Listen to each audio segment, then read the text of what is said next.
Today is a day of celebration. And what I mean by that is I can say that the madness, the misery is finally over. And what am I talking about? That's the Sony Marvel Universe. It has officially come to an end with Kraven the Hunter, which I'll make a separate video for that in a bit. But I want to talk about this because this is important. And I feel like it's been an actual, how do I put this? It's been a real pain in my ass for the last few years. Who at Sony came up with the bright idea to make Spider-Man spin-off films, not including the web slinger himself? Like, seriously, like it's been a real pain in my ass. Just the thought. Nobody, no fan thinks it's a good idea. And the only exception was probably Venom, because he's at least interesting. And he's the only character that comes close to being like Spider-Man. And that's it. I have the article here to share with you guys. Just make sure you hit the subscribe button. It really helps out the channel. Definitely subscribe. The YouTube is not pushing out the algorithms. They're not helping me whatsoever. And at least about 30% of you who are subscribed watch my videos. So please, if you don't mind to do so kindly, please subscribe to my channel. It really helps out the channel. And follow me on my social media, which you can also find the links to in the description box below as well. So Sony reportedly is done making Spider-Man universe movies for now after Kraven the Hunter. And the Spider-Man universe is reportedly being put on hold for the time being following the release of Kraven the Hunter. Instead of being put on hold, why don't we just permanently end that thing? Just kill it. Like, just give it the old Yeller treatment. Take that sad, horrible, miserable dog to the back, make it look out into the sunset, and just pull the trigger in the back of the head. That's it. Sony's Spider-Man universe, a shared world inhabited by characters who are commonly associated with Spider-Man in Marvel Comics, began in 2018 with Ruben Fleischer's Venom. That was followed by 2021's Venom Let There Be Carnage, 2022's Morbius, 2024's Madam Web, and most recently 2024's Venom The Last Dance.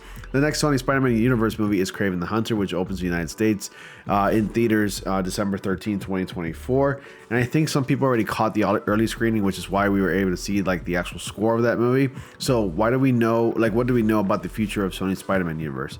The future of Sony's Spider-Man universe beyond that remains unclear at this time. While a number of different projects were announced to be developed, there are no firm release dates or publicly announced plans to move forward with any specific film.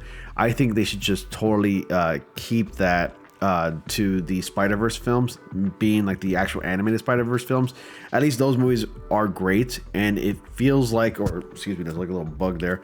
It feels like, there are a lot of people, creative people behind those projects that do have passion and at least an ounce of care for Spider-Man, because what it sounds like and what it looks like is that these folks that worked on the Spider-Verse movies, they really are fans of Spider-Man. They have read the comics and they've put a lot of time and effort into those movies. And as it is, it always takes so long to release another Spider-Verse movies because animation just takes a very long time. But anyway, back to the article. So the article reads, for Sony, the future appears to lie in projects more directly connected to Spider-Man himself. And they've developed what they want to develop for now, a top talent agent told The Wrap. And it's really about the next Spider-Man film. According to a second Sony insider, the studio is now focusing its efforts on Tom Holland's highly anticipated fourth Spider-Man movie, and then the next installment in the acclaimed Spider-Verse animated film series with Beyond the Spider-Verse, and a Spider-Noir television series featuring Nicolas Cage. Projects that lead into rather than away from the web slinger's central appeal. So Kraven the Hunter is directed by J.C. Chandor and it stars Aaron Taylor Johnson in the titular role. The cast of the R-rated film also includes Ariana DeBose, Fred Hitchinger, Alessandro Nivola, Christopher Abbott, and Russell Crowe. The MCU Spider-Man 4 movie with Holland, meanwhile, is scheduled to hit theaters on July 24th, 2026, while release dates for Spider-Man Noir and Spider-Man Beyond the Spider-Verse have not yet been announced. So that's another one. I'm actually kind of excited for Spider-Man Noir, which the series will just simply be called Noir on Amazon Prime. It's interesting. Aside from that, I'm kind of curious, separate topic.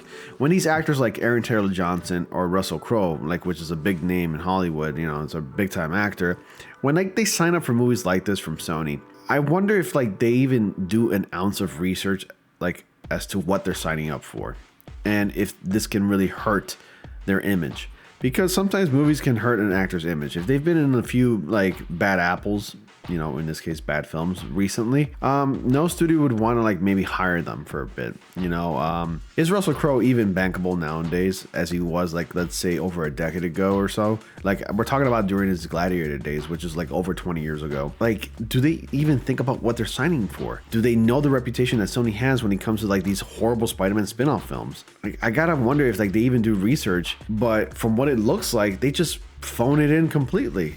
They're like, no, I want that big bag of cash right over there. So, yeah, just put me in this movie. I don't care how bad it is. In the end of the day, I think it's just business and they don't really give a crap. But it's just like, it's so weird. And Aaron Taylor Johnson, who was also in an MCU movie, don't forget, he was in Avengers Age of Ultron, who played Quicksilver. Like, you would think that maybe he would have done his research and wondered if this was a good idea or not. Because he played already 2 Marvel characters now. He played Quicksilver, and he played Kraven the Hunter in this one. So, I don't know, it's just kind of weird to me. And, like, if I were an actor, I'd probably do a little bit of research. Maybe try to be in as far as, like, you know, like knowing what's going on with these projects. Like, you know, just do a little research, see if it's a good idea to be a part of, like, a studio's project overall. And just think about it, basically, instead of just, yeah, going in right away. Anyway, it's just a little tangent that I had there, and I just wanted to talk about it, and that's pretty much it. But anyway, you let me know your thoughts. Are you gonna see Kraven the Hunter? I'm definitely not gonna see it. I didn't see Madam Web, and I didn't see Morbius in theaters either. Not even the actors of Madam Web, like especially Sydney Sweeney, who was like actually one of the main stars there, didn't really care about that film regardless. So there's that. Anyway, that's pretty much all I got for you tonight. Thank you all so much for watching. Be sure to like, comment, subscribe, click on the notifications so you all don't miss anything. And as always, I will see you all in the next comic panel.